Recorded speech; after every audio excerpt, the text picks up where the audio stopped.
Bonjour et bienvenue dans ce 12e épisode hors série du Podcapsuleur. Fin août, les planteurs ont débuté la cueillette du houblon.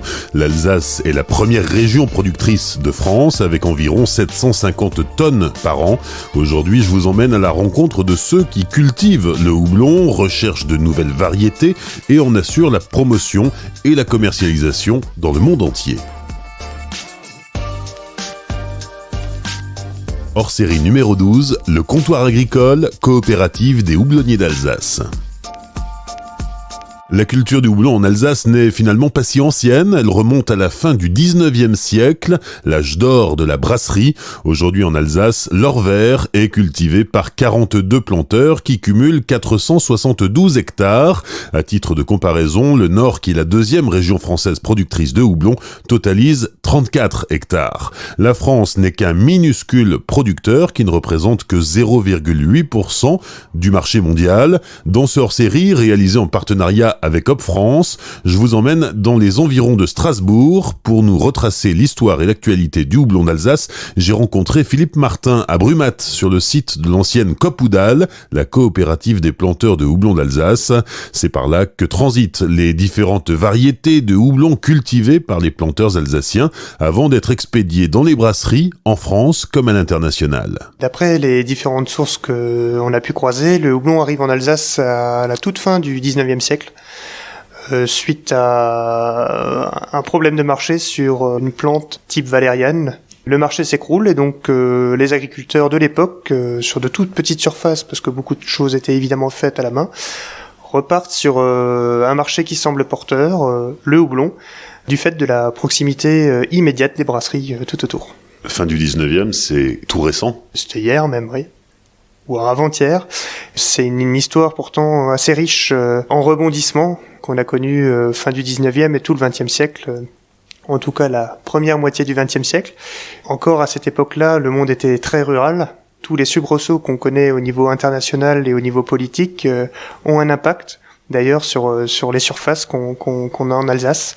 Si on regarde un peu d'ailleurs les graphiques, c'est pas très radiophonique, pas très podcast, mais si on regarde les graphiques qu'on a sur les surfaces qu'on a en Alsace, on voit que les grands moments de l'histoire ont un impact immédiat sur les plantations de houblon en Alsace et très certainement aussi sur la production de bière à ce moment-là.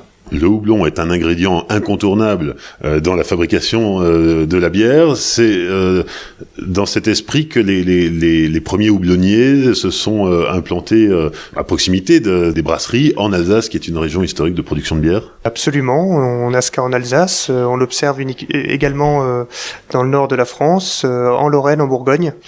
La proximité des brasseries fait qu'il y a un débouché à ce produit agricole immédiat. On a ainsi, fin du 19e, très vite 2000 hectares et un petit peu avant la Première Guerre mondiale, il me semble, 4000 hectares qui sont plantés sur des fermes qui vont de 1 à 5 hectares. Ensuite, il y a eu une explosion des surfaces de plantation. Alors de 4-5 hectares, on est passé à 472 hectares de houblonnières aujourd'hui. Comment s'est fait toute cette transformation galopante ? C'est vrai qu'en un peu plus de 100 ans, on a eu cette évolution qui a eu connu ses hauts et ses bas. On est monté aussi très haut en termes de surface et on a vu ça se réduire. Il faut pas oublier que le XXe siècle, ça a été le siècle de la mondialisation et les lieux de production de houblon et les lieux de production de bière se sont quelque part rapprochés du fait de la rapidité des transports d'un point à un autre. Et ainsi, ça a mis en concurrence les productions agricoles. Et pour le houblon, l'impact en France, c'est des houblons qui produisent un certain niveau d'alpha, mais un peu plus faible que le marché, ce que propose le marché mondial. Et il suffit d'aller en Allemagne pour voir des houblons amérisants qui font aujourd'hui jusqu'à 18% d'acide alpha. Même si c'est assez neuf, on était encore sur des houblons traditionnels au début des années 80 à 14% d'acide alpha, quand chez nous on était bien plus bas. Cette différence de qualité en termes de résine, ça a une incidence sur le prix. Aujourd'hui, le comptoir agricole fédère 42 planteurs en Alsace. Tous les planteurs alsaciens sont réunis au sein du comptoir agricole. Il y a cette volonté de se fédérer pour avoir une force de frappe plus impactante, mais aussi tous les services associés derrière, la recherche de nouvelles variétés, la commercialisation du houblon. En effet, la coopérative dans le houblon prend tout son sens, étant donné l'investissement important qui est demandé. Je ne parle pas nécessairement financier, mais aussi quand on est houblonnier, on passe énormément de temps à cultiver ce houblon. Si c'est un produit à forte valeur ajoutée comparé aujourd'hui à d'autres produits agricoles, on y passe énormément de temps. Ce temps, il est donc de recherche, de commercialisation, d'agrément. Il est effectué par la coopérative et ça permet à chaque agriculteur de se concentrer sur son métier d'agriculteur et à la coopérative, elle, d'accomplir sa vocation, de faire vivre ces 42 familles de planteurs alsaciens. Et donc l'union fait la force, comme toujours, quoi. Depuis 2000, le comptoir agricole s'inscrit aussi dans la recherche variétale. Si je dis Aramis, Triskel, Barbe Rouge, Mistral ou Elixir, ce sont des noms de variétés de houblon qui ont été développés ici en Alsace. Merci Olivier de les citer. Effectivement, là on est dans mon métier qui est de valoriser la production de houblon d'Alsace. On est sur un pan absolument fascinant qui est la recherche de nouvelles variétés, l'utilisation spécifique des brasseries. Et ces nouvelles variétés, ça sonne le futur et la continuité d'une production de houblon en Alsace. Pourquoi on a des différentes variétés ? Surtout pour répondre à la demande des brasseurs. Pourquoi différentes variétés ? Parce que ça nous amène différents arômes très spéciaux qui correspondent à la fois à l'identité d'un terroir alsacien, jadis appelé houblon fin d'Alsace, et on voit même émerger des variétés qui vont être un peu plus explosives que ce que l'on connaît comme Elixir. Tout ça pour rester présent sur ce marché excessivement dynamique de la brasserie, tant en France que dans le monde entier.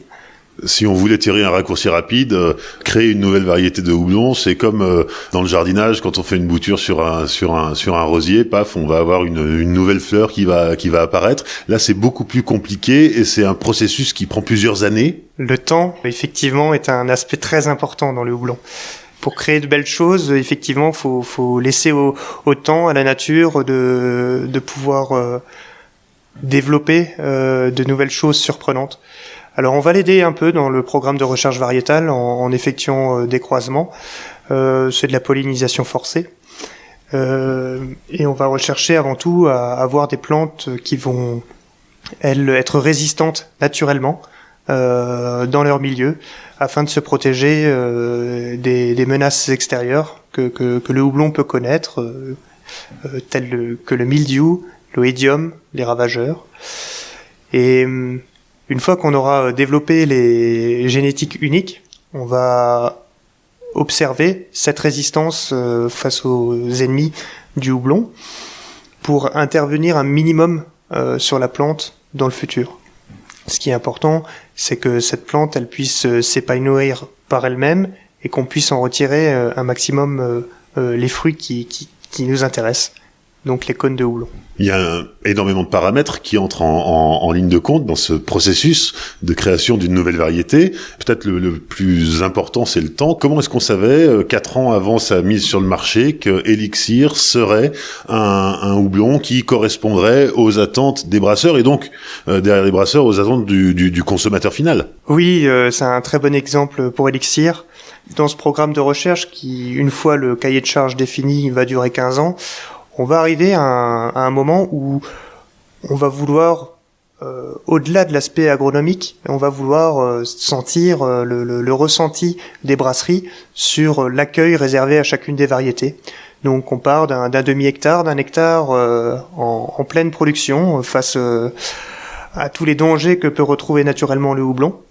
Et puis on va demander aux brasseurs qu'est-ce qu'ils pensent de cette variété, comment il l'a utilisée, qu'est-ce qu'il en a ressenti.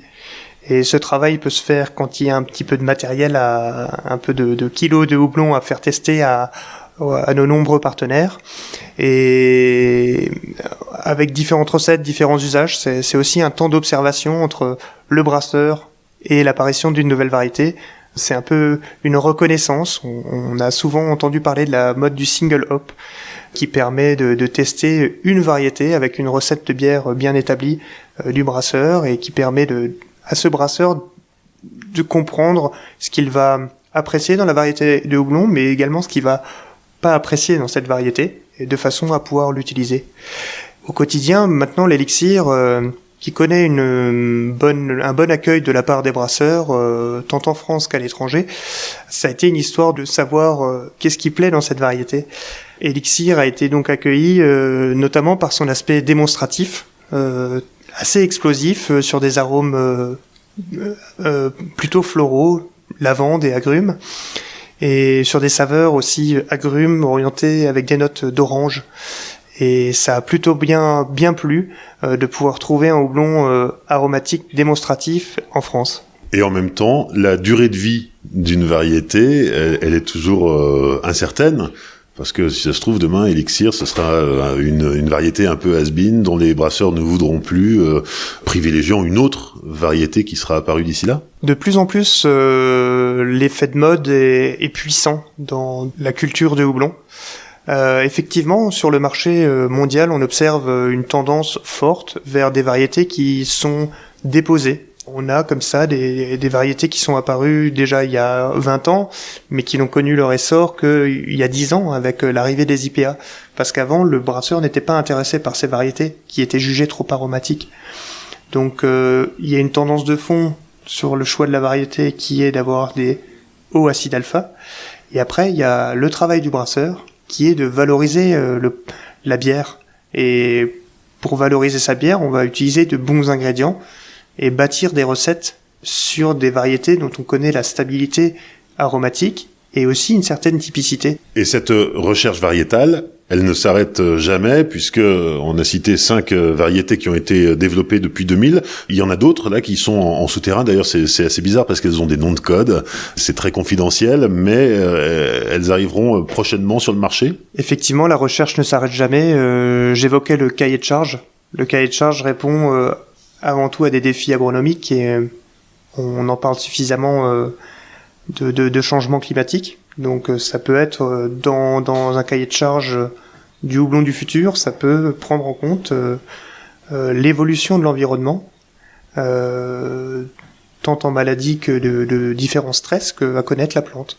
Donc déjà la recherche continue de façon à avoir une plante qui est habituée à son environnement.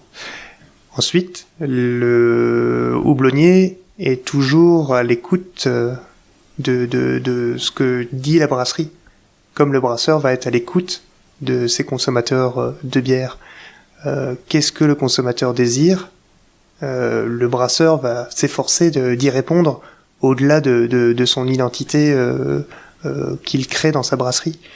Et le houblonnier et le vendeur de houblon que je suis s'efforce d'écouter le besoin de la variété, ou de proposer des variétés qui vont se rapprocher de ce projet de recette que va avoir le brasseur. Au-delà de créer une nouvelle plante qui soit résistante, qui ait un bon rendement et qui ait une typicité propre, il faut toujours jouer avec un coup d'avance sur ce que sera le marché de la bière dans les années à venir. On essaye toujours de monter dans les trains en cours de route. On essaye de réagir et de trouver des solutions effectivement à un marché qui évolue très vite avec une certaine inertie qu'on a dans le houblon.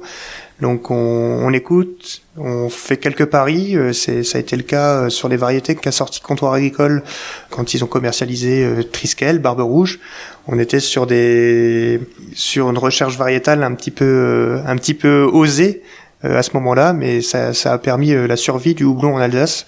Et ça, je pense que c'est un point important dans le paysage brassicole français aujourd'hui. Avoir un coup d'avance, c'est effectivement beaucoup d'écoute. Nombre de brasseurs aujourd'hui, avec cette année particulière de Covid, voient un petit peu leur modèle repensé ou voient les choses différemment. Ça va avoir un impact sur la consommation de houblon qu'on va avoir, soit en termes d'approvisionnement, toujours plus local, soit sur une vision qui est d'avoir des variétés qui sont durable et local chez nous. Ouais, donc il y a un vrai partenariat, une sorte de contrat de confiance entre le houblonnier et le brasseur. Oui, tout à fait, Olivier. On est dans une démarche de long terme, que ça soit quand on est entrepreneur et artisan.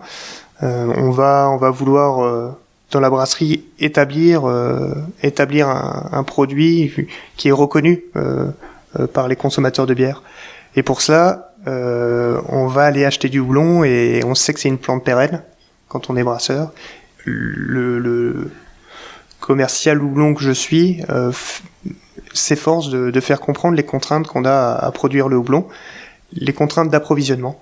Et la meilleure façon de ne pas jeter du houblon par les fenêtres en produisant une variété qui n'est pas intéressante ou en produisant trop, c'est de travailler main dans la main avec le brasseur de façon à comprendre ce qu'il fait, où il veut aller, en sachant cela, quels sont les volumes de houblon qu'il va vouloir produire dans le futur. Même si le marché de la bière est un marché dynamique, où on sait de moins en moins ce qu'on demain sera fait, on pense tous à là où on veut aller. Je pense que ce contrat de confiance se bâtit petit à petit entre le brasseur et sa coopérative.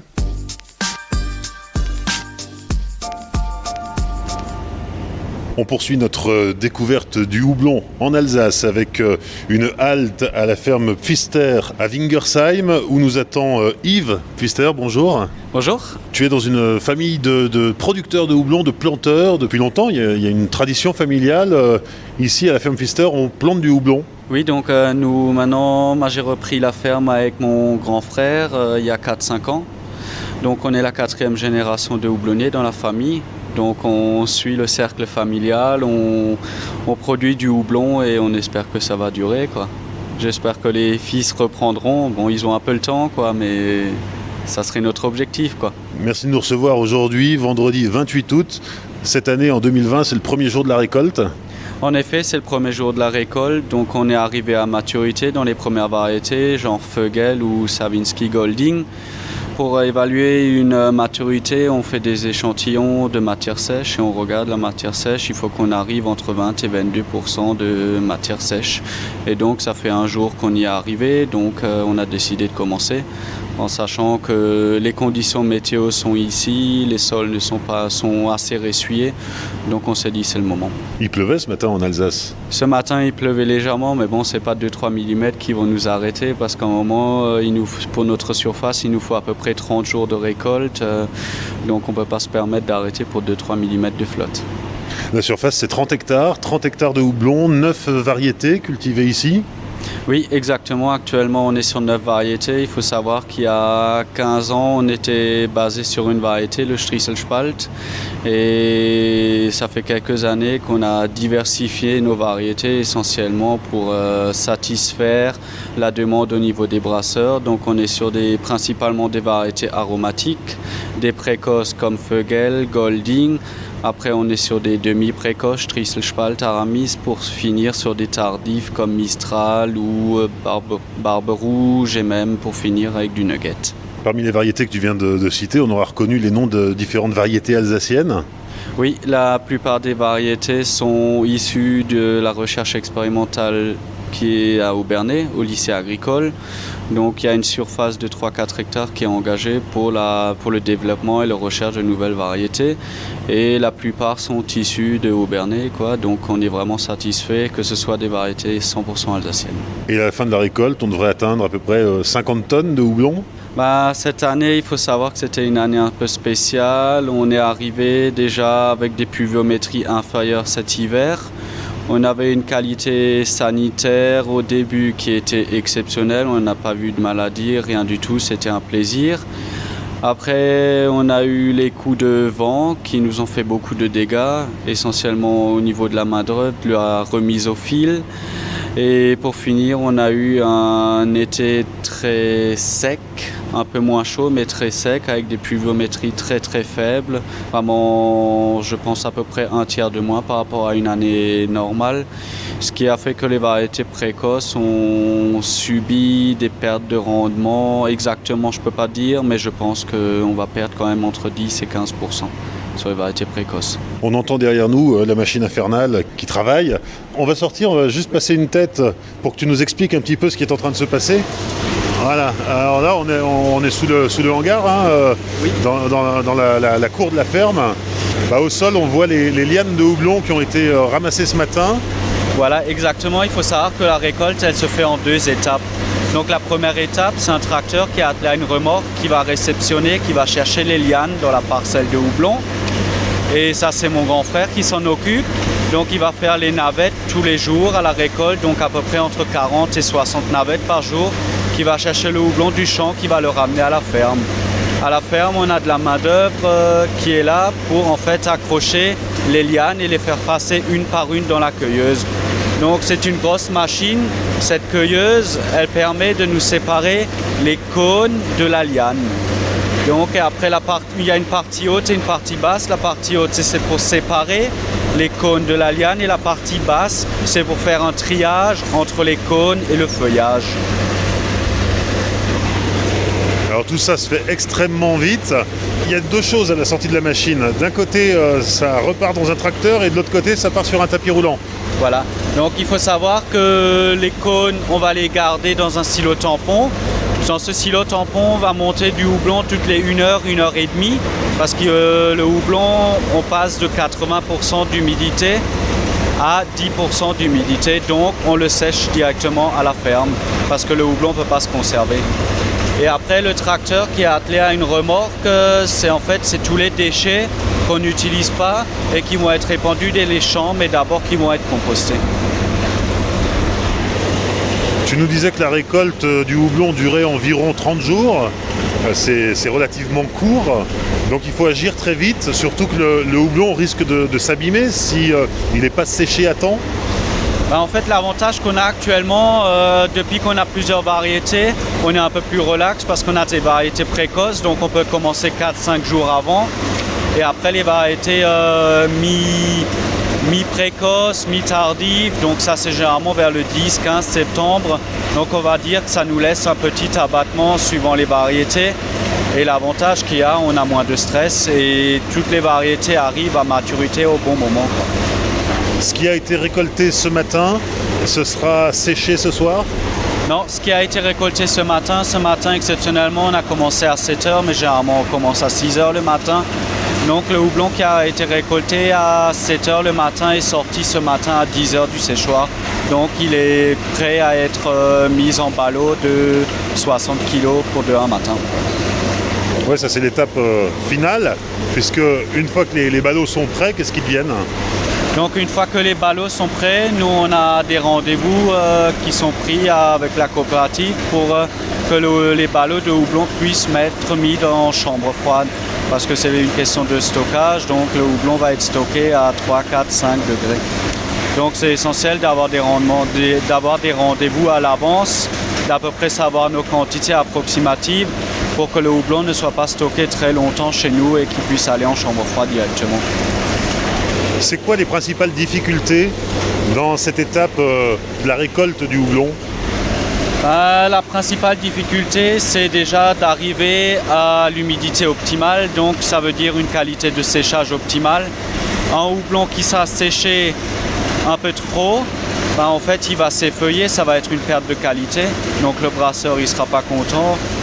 Et si le houblon il n'est pas assez séché, il sera trop humide, donc il risque de moisir et donc ça ne conviendra pas non plus au brasseur. Il faut savoir que le houblon, l'optimal est entre 10 et 12% d'humidité, en sachant que 2% d'humidité, c'est vraiment, les marges sont très réduites pour nous. Il faut vraiment qu'on soit très pointu au niveau du séchage. Après la récolte, qu'est-ce qui se passe? Après la récolte, c'est pas tout à fait fini pour nous. On a tout ce qui est nettoyage de la cueilleuse, on a encore l'entretien dans les houblonnières. Il faut qu'on fasse le déchaussage des houblonnières, ce qui consiste à débuter le houblon et après à faire tous les épandages de fumier, de compost avant l'hiver et les semis d'engrais verts essentiellement.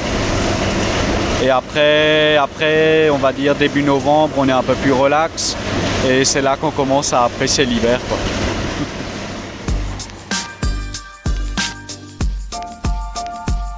Après la récolte vient l'étape du conditionnement. Le houblon est transformé en pellet et emballé sous vide, puis stocké au froid dans les hangars réfrigérés du comptoir agricole à Brumath. En France, la récolte du houblon devrait durer jusque fin septembre. Dans les différentes régions, des houblonnières se montent.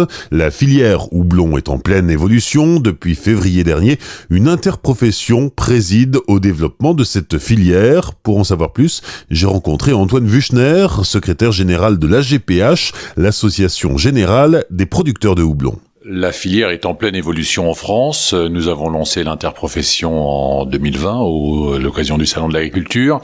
Et la filière est en révolution au niveau des planteurs de houblon. L'Alsace était une région historique dans laquelle nous avions autour de 450, 470 hectares. On en a eu bien plus dans le passé, bien évidemment. Je vais pas revenir sur les accidents. Mais depuis peu, nous trouvons un engouement dans toutes les régions pour planter des houblons. Nous avons une deuxième région historique, c'est le Nord, à 35 hectares. Maintenant, donc, dans le Sud-Ouest, en Normandie, en Bretagne, dans le Sud-Est, dans le Rhône-Alpes, ça et là, je pense qu'on devrait atteindre, grâce à un certain nombre de projets, si tout se monte, 100, 150 hectares de plus, peut-être à horizon de 2 ou 3 ans. C'est vraiment une grande révolution. Parce que la demande augmente, aussi bien avec l'explosion des brasseries en France, mais aussi à l'étranger. Alors la demande augmente en France, bien évidemment, il y a une tendance sur le local. Les brasseurs régionaux veulent du houblon local, du houblon bio local. 90% des houblonnières qui vont se monter un petit peu sur le reste de la France sont bio. L'Alsace n'est pas en reste, du reste, puisque l'Alsace va progresser aussi. On devrait avoir de l'ordre de 80 hectares d'ici 2 ans en bio.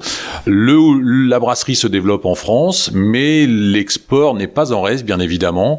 Malheureusement, la crise du Covid est un petit peu passée par là, donc on a un ralentissement quelque part, mais on a ce même phénomène, bien évidemment, sur l'ensemble du continent, des continents, soit américains, chinois, asiatiques, sur l'Asie en tout cas. Parce que la France, sur le marché mondial, reste un microscopique producteur de houblon. Alors la France représente que 0,8% du marché mondial. La France est petite parmi les grands, l'Alsace est grande parmi les petits en France, on va dire, mais c'est vrai que c'est microscopique. Par contre, la France a des spécificités. Nos houblons sont spécifiques par leurs arômes, par cette différenciation qu'on peut faire par rapport aux houblons américains, houblons néo-zélandais, qui sont très typés, on va dire. Nous arrivons à tirer notre épingle du jeu sur ces marchés. Interhoublon, qui est l'interprofession, donc lancée en février 2020 au Salon de l'Agriculture, quel est son rôle et qui la compose ? Qui la compose, c'est assez simple. Il y a des producteurs.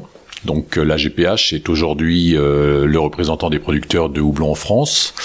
Il y a des négociants. On a créé une association qui s'appelle la FNH, l'Association française des négociants de houblon, et les brasseurs, à la fois Brasseurs de France et le SNBI.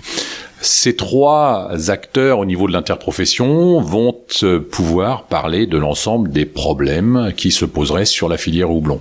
C'est l'unique représentant de la filière au niveau du gouvernement, des instances gouvernementales, et à nous en tout cas de la faire vivre pour justement essayer de faire progresser la filière française du houblon. Tu disais tout à l'heure que beaucoup de néo-houblonniers apparaissaient aux 4 coins de France. Est-ce que c'est viable ? Est-ce que c'est crédible? Est-ce qu'on peut planter du houblon n'importe où en France? Ou est-ce qu'il y a des contraintes et des projets qui vont se casser la figure parce que climat, parce que je ne sais pas quels autres paramètres peuvent entrer en jeu? Alors aujourd'hui, on va tout faire au niveau de la GPH. Là, on va se situer au niveau des producteurs de houblon. Nous allons faire en sorte que ça soit viable. Bien évidemment, il y aura sûrement ça et là des projets qui risquent de péricliter, mais il y aura aussi de nombreux projets qui vont, en tout cas, se développer. Moi, je fais confiance à l'ensemble des porteurs de projets, qu'ils soient agriculteurs ou pas.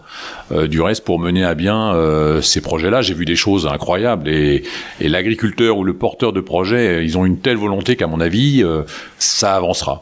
Après, derrière, ça sera à nous, au sein de la GPH, de mettre en place les moyens qu'il faut pour justement apporter le soutien technique à l'ensemble de ces producteurs. Peut-être faire des tests sur savoir l'adaptabilité de telle ou telle variété dans d'autres régions. Je pense en particulier aux variétés alsaciennes qu'on voudrait faire tester ailleurs. À nous, en tout cas, de faire en sorte que le maximum de gens qui puissent se lancer dans cette aventure ne se cassent pas la figure, tout simplement parce que ce sont des investissements qui peuvent être lourds parfois, et c'est du travail, donc autant de faire en sorte que ça soit vivant. Ce qui va être surtout important, c'est ça va être que l'ensemble de ces projets puissent amener des houblons de qualité, de manière à ce qu'ils puissent correspondre aux besoins des brasseurs. Le houblon français a un bel avenir devant lui ? Le houblon a un bel avenir devant lui, à condition que la qualité soit cohérente. Moi, je pense qu'il a un bel avenir. Il y a encore des tas de choses à faire. N'oublions pas quand même que nous, Alsaciens, nous vendons quand même 40% de nos houblons en France. Ça veut dire que 60% sont exportés. J'appelle là l'ensemble des brasseurs français qui sont short, entre guillemets, en houblon, à faire appel à nous pour éventuellement éviter aux commerciants de France d'aller perdre du temps à l'export. Mais d'un autre côté, nous maintiendrons les volumes à l'export. Donc, développer le houblon français, c'est une chose. Maintenir l'export, c'est autre chose. Tout ça pour nous permettre à quoi ? D'augmenter la surface de production de houblon en France. Et dans un monde, en tout cas, où on a de plus en plus besoin d'apporter un revenu à des producteurs, je pense que le houblon aujourd'hui est une bonne alternative. On peut se projeter justement sur le développement des surfaces plantées ? Je pense que oui. En tout cas, si on les a pas encore en main, on peut se projeter. Nous, on est toujours à la recherche de surfaces, en particulier de bio sur l'Alsace, même si nous progressons. J'ai parlé de 80 hectares tout à l'heure. On a besoin 40, 50 hectares supplémentaires. Il faut pas négliger les houblons conventionnels qui existent. Donc, pour moi, ce pourrait être des nouvelles surfaces. Après, derrière, je parlais sur les secteurs néo-houblonniers de 150 hectares, 200 hectares. On pourrait se dire 650 hectares de houblon en France, ça paraît réaliste. Après, quand on dit qu'il y a un besoin de 2500 hectares, je veux bien l'entendre, mais soyons prudents parce que derrière, il y a beaucoup de brasseurs qui vont utiliser des houblons dits amérisants. Et ces houblons amérisants, il va falloir être compétitif. Et aujourd'hui, ceux qui sont le plus compétitifs, ce sont nos concurrents allemands ou américains qui sont capables de produire des variétés à fort teneur alpha et donc qui risquent à un moment donné d'apporter de la compétitivité ou du gêner dans le développement sur la compétitivité sur les marchés français. On a dit que la France était un petit producteur de houblon, mais pourtant qui exporte beaucoup. Comment ça se passe ? Comment ça fonctionne la commercialisation du houblon à l'international ? Alors déjà, à l'international, je vous l'ai dit, nous commercialisons de l'ordre de 60% de notre production. Nous sommes très fiers d'avoir de belles brasseries clientes de Haute-France. Ça fait quand même aussi une référence pour le houblon français. Et quand je dis français, c'est demain houblon français dans son ensemble, quelque part, même si ce sont des variétés alsaciennes qui sont commercialisées. À l'export, le houblon se commercialise de la manière suivante. Nous sommes une toute petite équipe, donc il est impensable, en tout cas, d'aller passer un temps fou à visiter toutes les brasseries. Donc, dans un premier temps, nous avons ciblé les pays. Cibler les pays, ce sont cibler les gens qui consomment de la bière, ensuite des gens qui utilisent du houblon aromatique, et puis des clients qui savent ce que c'est qu'un contrat et qui payent surtout les factures. Donc, nous avons ciblé un certain nombre de pays, le continent nord-américain, l'Asie, Chine, Japon, le continent sud-américain fait partie d'une des priorités à l'avenir. Et après, pour distribuer les houblons, il nous faut un distributeur. Il faut quelqu'un qui soit capable de promouvoir le houblon plutôt que de faire de la distribution.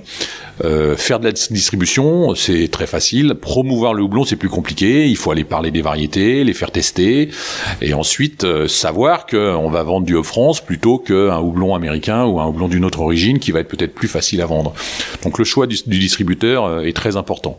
Après, derrière, il va falloir bien évidemment motiver le distributeur. Donc sur la majorité des pays, nous avons des distributeurs que nous accompagnons ensuite régulièrement au cours de l'année, où on fait des points complets avec eux sur l'état des lieux, l'état du marché. Quand on regarde un petit peu ensuite au niveau de l'interprofession, le rôle de la FNH, cette association qui sera responsable du négoce, aura bien évidemment, si demain il y a pléthore de houblons en France, ce que j'espère, un apport, un appui à donner en tout cas à l'ensemble des houblonniers pour les aider à éventuellement commercialiser ces productions à l'étranger, mais toujours est-il qu'il va falloir que cette qualité de houblon auquel on est si attaché corresponde en tout cas aux exigences du marché.